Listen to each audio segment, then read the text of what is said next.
Hello everyone, आज है 19 नवंबर और आज इस वीडियो में हम बात करेंगे कल्याण ज्वेलर्स के बारे में। कल्याण ज्वेलर्स का शेयर जो है वो 72-73 रुपीज़ के आसपास ट्रेड कर रहा है। लगातार ये टूट रहा है और अगर आप मेरे चैनल को रेगुलर फॉलो करते हो तो कल्याण ज्वेलर्स के ऊपर मैंने रिपीटेडली वीडियोस बनाए भी हैं और हर बार मैंने आपको लेवल्स बताए हैं कि कब मौके हैं खरीदारी के और कब मौके हैं बिकवाली के।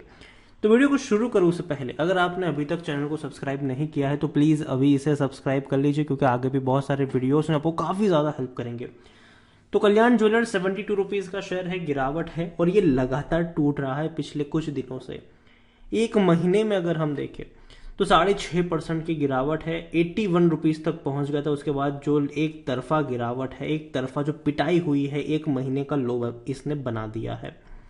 एक साल के अंदर देखें तो पिछले एक साल में कल्याण ज्वेलर्स का डेटा अवेलेबल नहीं है, क्योंकि जो इसका आईपीओ था वो इसी साल आया था और आईपीओ को मैंने मना किया था कि भैया सब्सक्राइब मत करना, क्योंकि ज़्यादा सब्सक्राइब हुआ नहीं था तो गिरावट में ही खुलेगा, और गिरावट में खुला भी था और उसके बाद ये और नीचे टूटता चला गया और शेयर पहुंच गया 56 पर। उसके बाद अच्छी खबर आई कि भैया सरकार जो है वो हॉल मार्किंग कर रही है, सोने में हॉल मार्किंग ज़रूरी है, और शेयर दौड़ गया। और तब मैंने कहा था कि हाँ खरीदने का मौका है, खरीद लो। लेकिन तब मैंने ये भी कहा था कि अगर 80 रुपए का लेवल क्रॉस कर जाए तो बेच के निकल जाएगा, क्योंकि शेयर फंडामेंटली उतना स्ट्रांग नहीं है कि आप इसको लॉन्ग टर्म के लिए अपने पोर्टफोलियो में शामिल कर पाए। 86 रुपीज़ तक गया, भी वहां से टूटने की शुरुआत हुई और ये वो लेवल्स थे जहां पर मैं लगातार कह रहा था कि अवॉइड करो अवॉइड करो अवॉइड करो। टूट कर जब ये 60 रुपए तक पहुंचा तब मेरी बाइंग की रिकमेंडेशन दोबारा आई थी यहाँ पर, और तब मैंने ये कहा था कि देखो दिवाली आ रही है, शादियों का सीजन शुरू हो रहा है, तेजी आएगी। लेकिन तब मैंने ये चीज़ भी क्लियर कट कही थी कि अगर 80 पे पहुंच जाए तो ज़्यादा लालच मत करना, तब निकल जाना। तब ये मत सोचना कि 80 का शेयर 100 पे जाएगा। कई सारे वीडियोस मैंने बनाए थे इस लेवल के आसपास और एक ही चीज़ को मैंने हमेशा वार्निंग के तौर पर कहा था कि 80 का लेवल आप भैया मार्क करके चलिए कि यहाँ पे मुझे निकलना है। 81 रुपीज़ तक ये निकल गया था ये, और अब टूटना शुरू हुआ है। रीज़न क्या था तेज़ी का? दिवाली थी, सोने में खरीदारी डेफिनेटली देखने को मिलती है फेस्टिवल के दौरान, और शादियों का सीज़न भी भैया शुरू हो रहा है, तो लोग जनरली जो शॉपिंग होते हैं वो उसको पहले ही कर लेते हैं। तो तेज़ी आनी लाजमी है, क्योंकि देखिए मार्केट क्या करता है कि मार्केट किसी भी चीज़ को ऑलरेडी 2-3 महीने पहले से प्रिडिक्ट करके चलता है।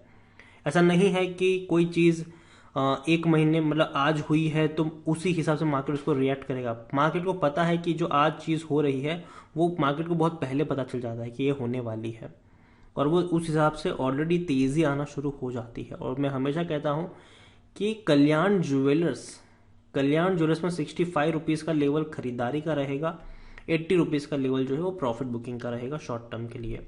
यहाँ पर अगर हम देखें तो वॉल्यूम बहुत कम है, ज़्यादा क्वांटिटी में शायद ट्रेड भी नहीं हो रहे हैं, ज़्यादातर लोग इसको भूल गए ऐसा लगता है।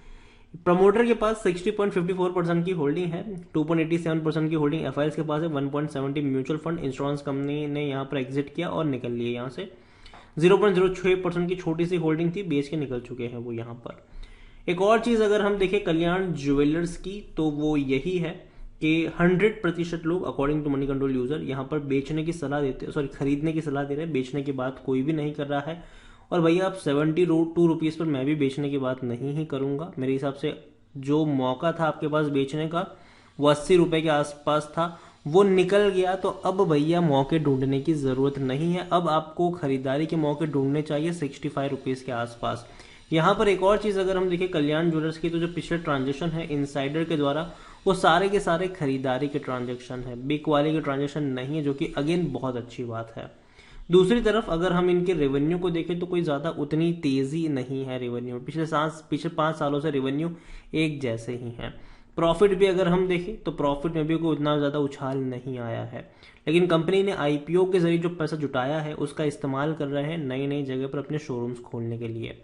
दिल्ली एनसीआर में कई शोरूम्स खोले हैं, महाराष्ट्र में भी कई शोरूम्स खोले हैं, साउथ में कल्याण ज्वेलर्स डेफिनेटली एक बहुत ही डोमिनेट प्लेयर ज़रूर है, लेकिन नॉर्थ में कल्याण ज्वेलर्स की उतनी ज़्यादा प्रेजेंस नहीं है, और कल्याण ज्वेलर्स यही चाहता है कि भैया वहाँ पर भी अपनी प्रेजेंस को बढ़ाया जाए। आइडिया अच्छा है, प्लान अच्छा है। डिजिटल गोल्ड की भी शुरुआत करी है कल्याण ज्वेलर्स ने, जो कि अगेन बहुत अच्छी बात है। खरीदारी का सही मौका है, क्योंकि शेयर ओवरबॉट जोन में नहीं है, कोई भी रेड फ्लैग नज़र नहीं आ रहा है, लेकिन लॉन्ग टर्म में अच्छा खासा पैसा इसने बनाकर नहीं दिया है आपको। 100% एनालिस्ट खरीदारी करने की सलाह देते हुए नजर आ रहे हैं, और मैं भी उन्हीं में से एक हूं। लेकिन मेरे हिसाब से जो खरीदारी का मौका होगा वो 72 या 80 के आसपास नहीं होगा, वो होगा 65 के आसपास, और वहां पे पहुंचता है तो खरीद लो फिर इसको। लेकिन जब 80 रुपए के आसपास दोबारा जब पहुंच जाए तो एक बार के लिए प्रॉफिट लेके निकल जाना चाहिए, दोबारा ये नीचे की तरफ जरूर जाएगा, और यही हो भी रहा है। और एक चीज याद रखिए, सोने में खरीदारी के भी भैया कुछ वक्त होते हैं, जैसे कि दिवाली आने वाली होती है, तो शादियों का सीजन आने वाला होता है, तो उससे पहले खरीदारी करनी चाहिए। ऐसा नहीं कि चलो दिवाली आ गई तब हम खरीदारी करेंगे, ऐसा नहीं करना चाहिए।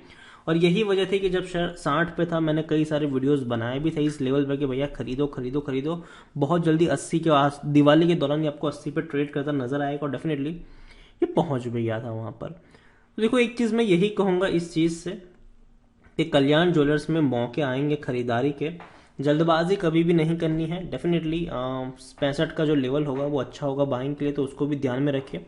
कल्याण ज्वेलर्स धीरे धीरे प्रॉफिट कर रहा है, उम्मीद करते हैं कि जो प्रॉफिट है वो इनके बढ़ते हुए नजर आए आने वाले क्वार्टर्स में, और कंपनी अपनी जो मार्केट प्रेजेंस है उसको बढ़ा रही है। आपने सोशल मीडिया पर भी देखा होगा, टीवी में भी आजकल कल्याण ज्वेलर्स के एड्स बहुत ज़्यादा चल रही है।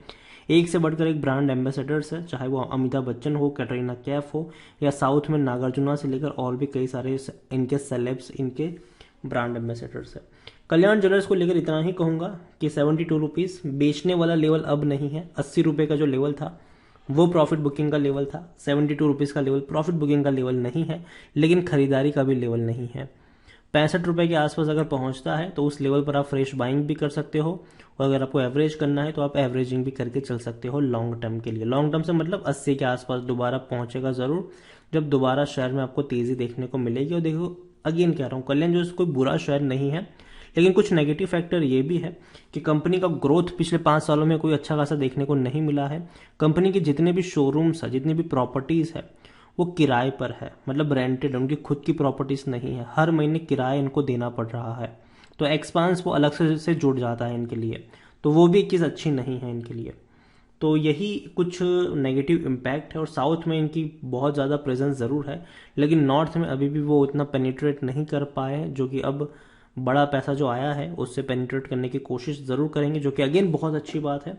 कल्याण ज्वेलर्स 72 रुपीज़ का शेयर है, और मौके मिलेंगे 65 से 70 रुपए का आसपास का जो लेवल होगा, डेफिनेटली खरीदारी के लिए अच्छा होगा, और वहां पर आप चाहे तो एक बार के लिए रिस्क जरूर ले सकते हैं। वीडियो को यहीं पे एंड करूंगा, पसंद आया हो तो लाइक करो, शेयर करो। चैनल पर अगर आप पहली बार आए तो प्लीज सब्सक्राइब करो। कल्याण ज्वेलर्स के बारे में आप क्या सोचते हैं वो भी आप मुझे कमेंट में लिखकर बता सकते हैं। Thank you.